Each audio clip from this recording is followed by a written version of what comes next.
Prince's Trust, and Reverend Wildman, and Sean, Sandy, you said, promised, you bitch. Madonna. Over the last decade, she has developed from naive starlet into an international superstar. To begin with, she was happy with the pop stardom achieved by the series of disco dance hits, written and produced by others. But as her career has developed,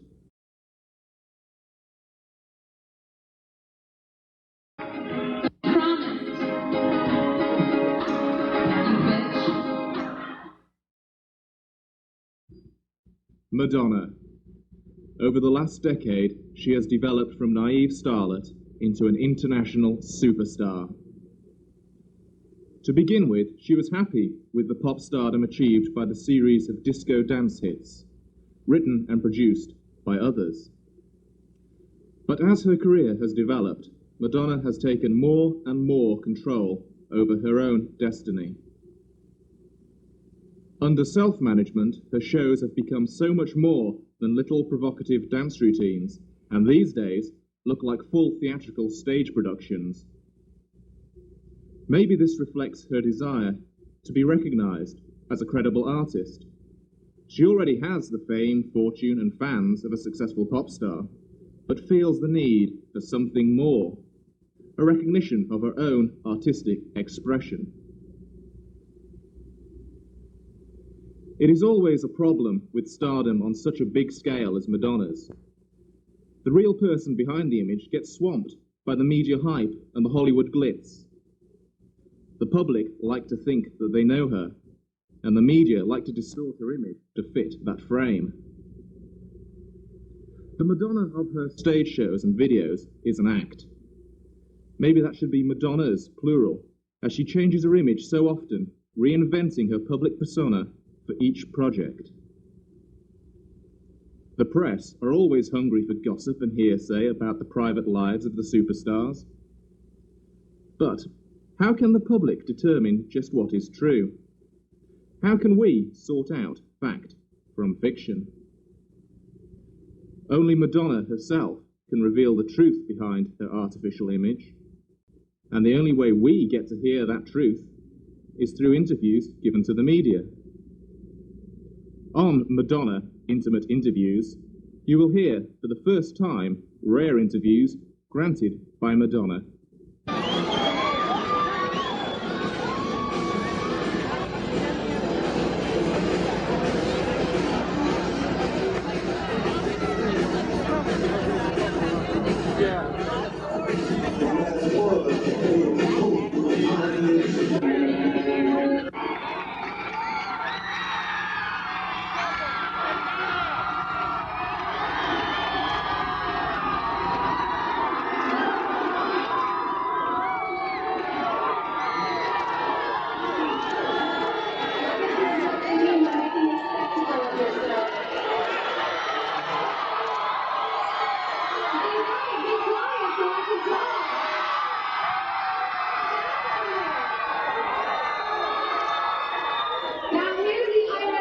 Situation.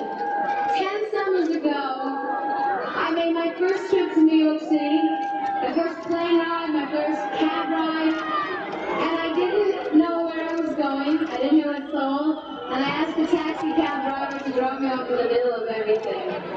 So he dropped me off in Times Square.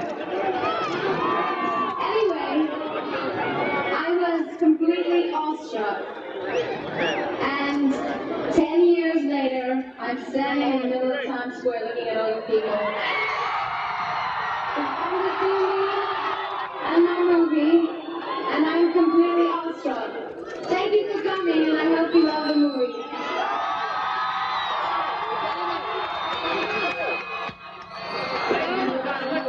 Everybody in Times Square, let's hear it for Madonna.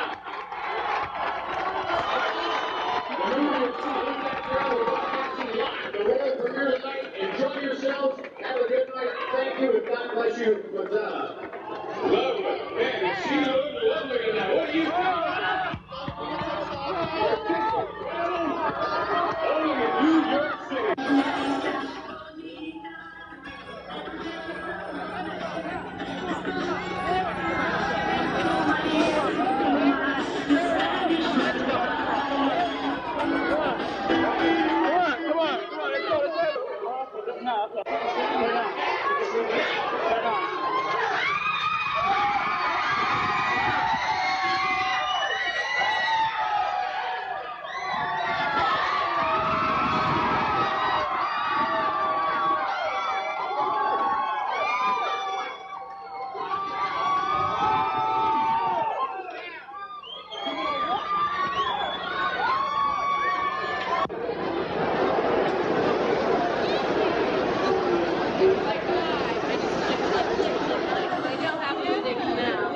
Did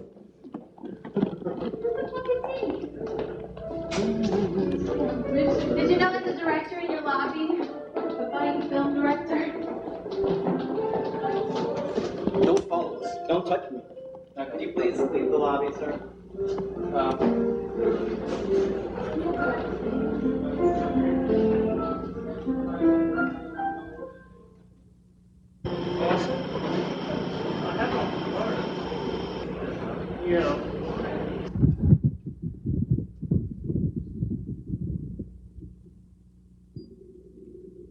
Apart from adding films to her artistic repertoire, Madonna has also turned her talents to the stage.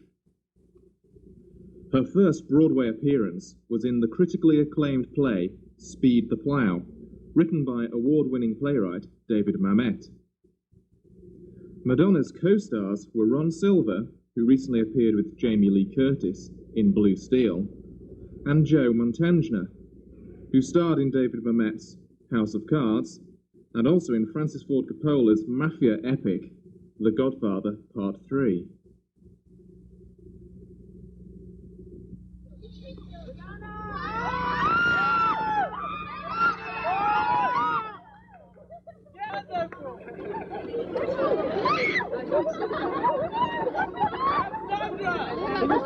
Kathy, you could see her there.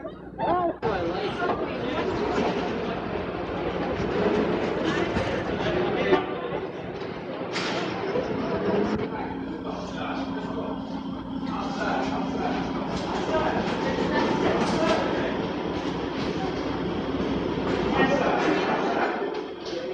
Not gonna be out that gate. Out of that gateway, that chick.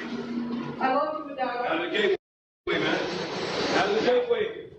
You're trespassing, buddy. Out of the gateway. What about private property? Madonna, please.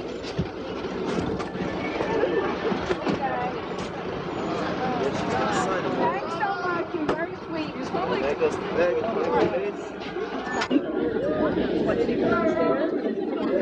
Don't even try it.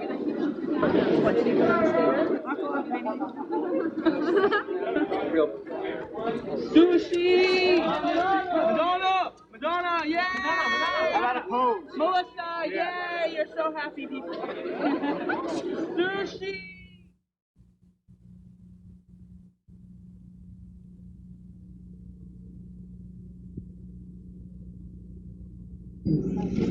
Madonna, your only body of evidence. I hear it's more raunchy than Basic Instinct. I just want to do a really good job playing this role. But I think that I always try to have a sense of humor about the things that I do.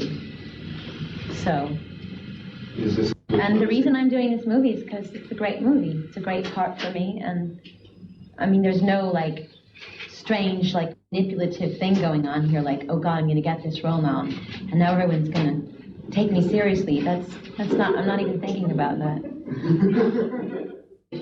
There hadn't been a lot of sexuality explored in the script. I'm sure that I would have taken it anyways. Can you tell us a little bit about your character?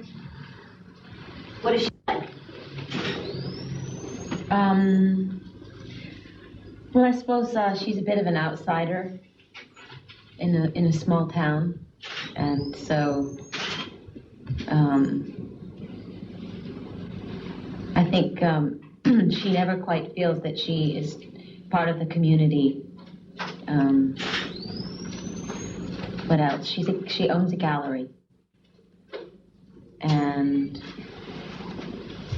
she likes to wear Chanel.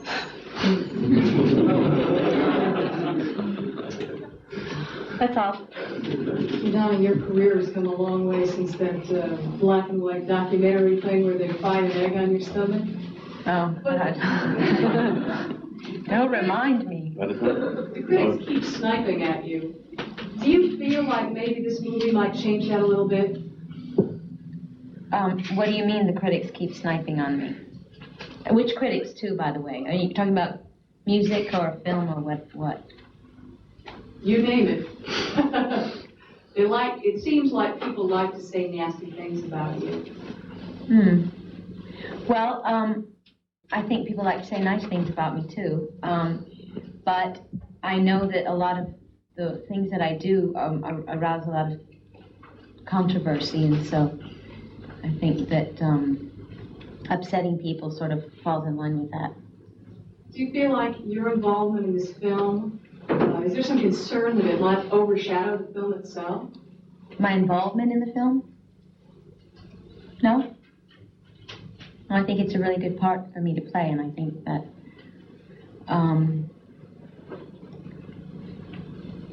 well, I hope that it doesn't. I mean, we'll see. We'll see after we shoot it. How's the billing in the movie? Are you billed as number one? Top billing? I think me and Willem are the same. Yeah. Yes.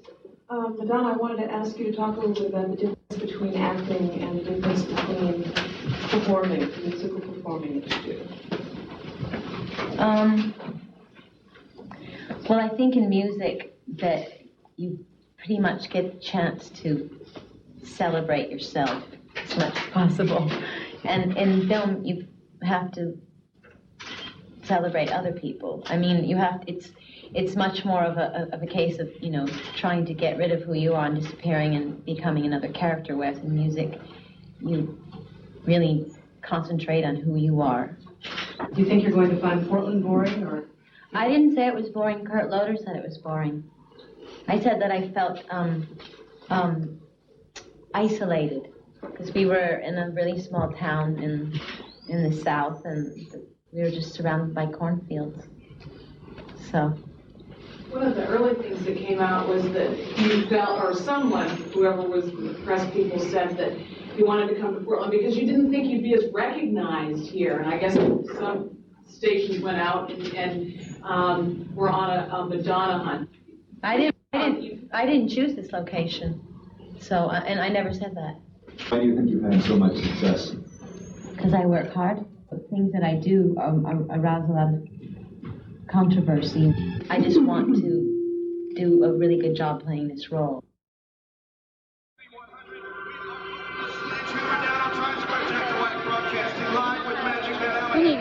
There's a hot rumor going around the street, man. Sean Penn might show up. Well, here's the deal. Sean will be jailed early today, and they say that he's supposed to be filming.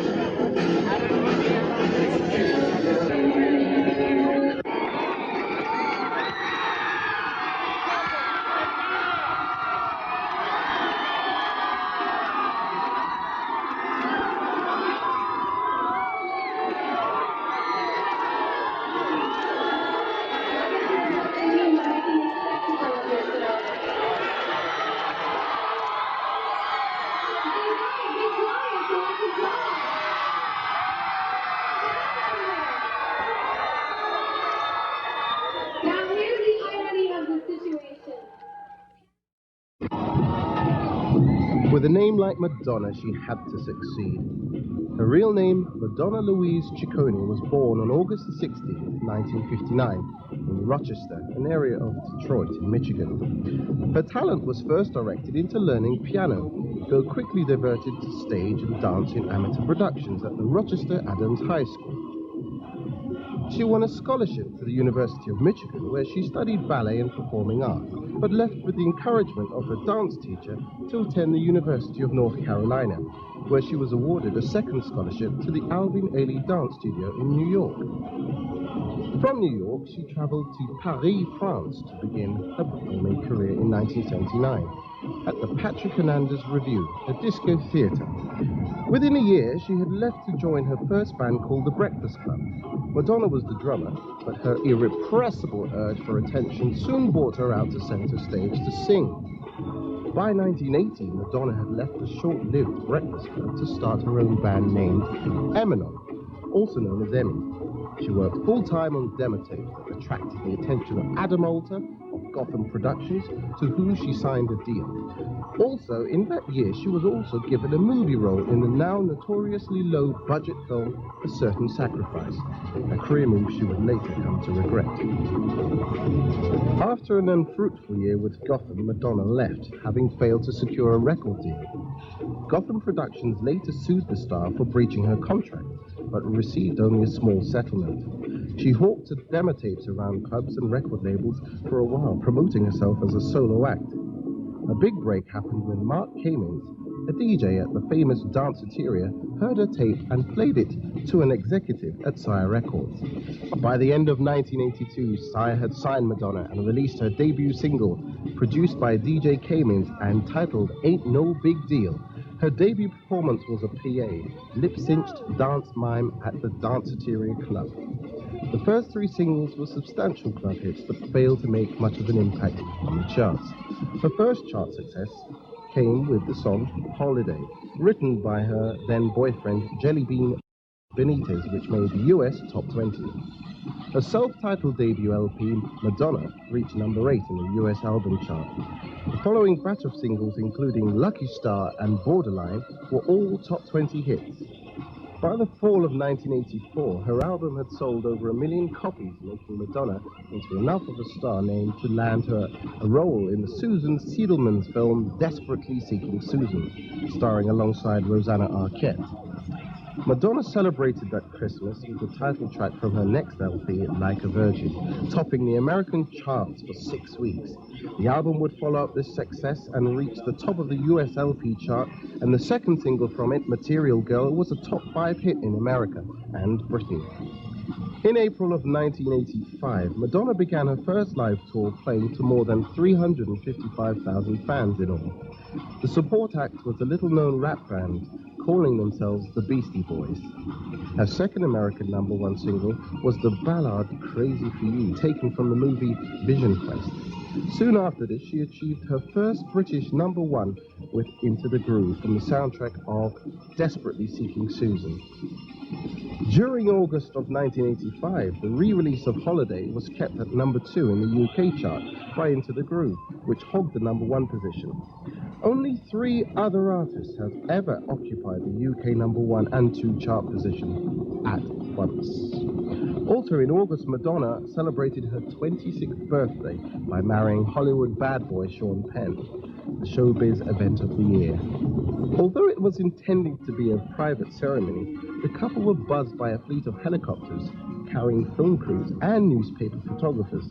Among the storm of publicity, the LP, Like a Virgin, finally topped the UK album chart, and the magazine Playboy and Penthouse published old nude photographs taken of Madonna when she needed the money back in 1977. The intrusion of reporters into their private lives may well have been one of the factors contributing to their marriage breakup. Sean Penn lost his temper with reporters on several occasions, once coming to blows and even knocking down a photographer from the Sun tabloid paper in his car. Madonna and Sean Penn starred together in the film Shanghai Surprise, and her Like a Virgin video EP became the best-selling music video in the UK. Due to a busy recording schedule, Madonna turned down an offer to star opposite Bruce Willis in the film Blind Date. The part was played by Kim Basinger instead. The single Live to Tell, taken from the Sean Penn movie At Close Range, topped the American charts in June of '86. The follow-up single True Blue hit #1 in the UK and the USA in the following April. The single La Isla Bonita shot to the top of the charts, making Madonna the first female artist to have 4 UK #1s. Later that year, she starred with Griffin Dunne and Sir John Mills in the film Who's That Girl, and had a #1 hit in Britain and America with the title track. Madonna began the first decade of her career as a young girl with stars in her eyes, and finished up as a world-class superstar and hardened businesswoman who refused to play the title role in a movie version of Evita for anything less than $5 million. The part was later offered to Meryl Streep. However, Madonna was not long away from the screen, landing a major part in the Warren Beatty film of Dick Tracy. Her career has continued on its high-profile rise into the 90s. She is put behind the turbulent marriage with Sean Penn, who she still maintains was the love of her life, and been through an equally publicized and shorter affair with Warren Beatty.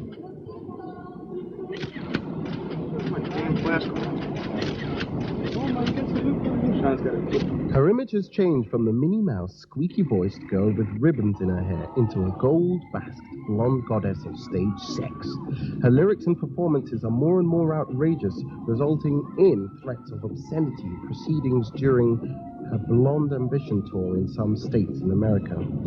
Up front, as always, her latest LP is called Erotica, and the video for the title track was so raunchy it could not be shown before 9 o'clock on British television. Her book of photographs titled Sex, scheduled to go on release at the same time as the album, was seized by the Director of Public Prosecution on its release in the UK and reviewed under the Obscene Publications Act.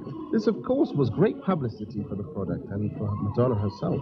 It depicts artistic and erotic images that she intended to enlighten and entertain her public.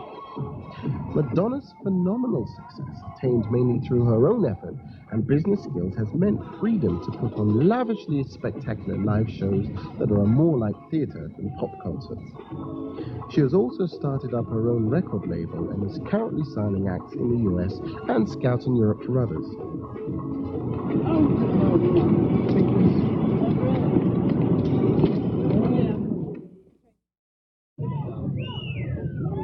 Her latest film project is to be called Snake Eyes and will be directed by cult filmmaker Abel Ferrara, who was responsible for the notorious Driller Killer and the powerful, gritty and brutal King of New York. Madonna has established herself as the world's top female entertainer and will continue to confirm this role for many, many years to come, to the delight of her millions of fans and to the distress of many outmoded moralists.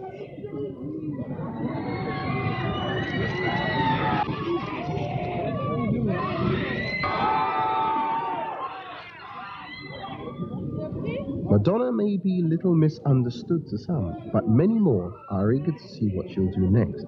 Whatever that may be, you can be sure you'll hear about it.